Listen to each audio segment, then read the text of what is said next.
ഇനി വൈകേണ്ട, ഇന്ന് തന്നെ നിങ്ങളുടെ വീടിനായി സിസോ സന്ദർശിക്കൂ. സിസോ, make life simple.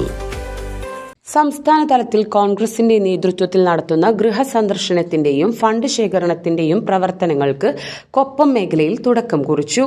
Koppam Congress കമ്മിറ്റിയുടെ നേതൃത്വത്തിൽ ആദ്യ ഫണ്ട് ശേഖരണം മുൻ MLA CP മുഹമ്മദ് ഉദ്ഘാടനം ചെയ്തു.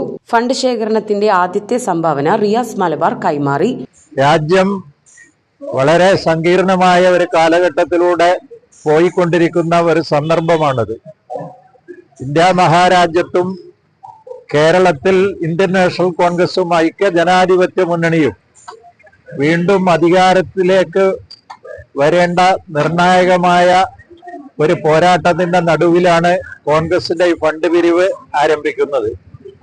പതിവിന് വിപരീതമായി ഫണ്ട് പിരിച്ച് സംസ്ഥാന കമ്മിറ്റി ഭൂരിഭാഗവും കൊണ്ടുപോയിരുന്ന സ്ഥിതിയിൽ നിന്ന് മാറി ഈ തവണത്തെ ഫണ്ട് പ്രവർത്തിക്കുന്ന പ്രവർത്തകന്മാർക്ക് പ്രവർത്തന ചെലവിന് വേണ്ടിയാണ് പാർട്ടി തീരുമാനിച്ചിട്ടുള്ളത് എന്ന് കേരളത്തിലെ കോൺഗ്രസ് പ്രസ്ഥാനത്തിന്റെ ഫണ്ട് പിരിവിന്റെ ചരിത്രത്തിൽ ഒരു വലിയ സുവർണ അധ്യായമാണ് എന്ന് പറയുവാൻ ആഗ്രഹിക്കുകയാണ്. കമ്മുകുട്ടി എടത്തുൾ, TK ഷുക്കൂർ, രവി സരോവരം, MN ചന്ദ്രൻ, ഷുക്കൂർ, അജയ് ഘോഷ്, സലാം, കുഞ്ഞാനു തുടങ്ങിയവർ പങ്കെടുത്തു.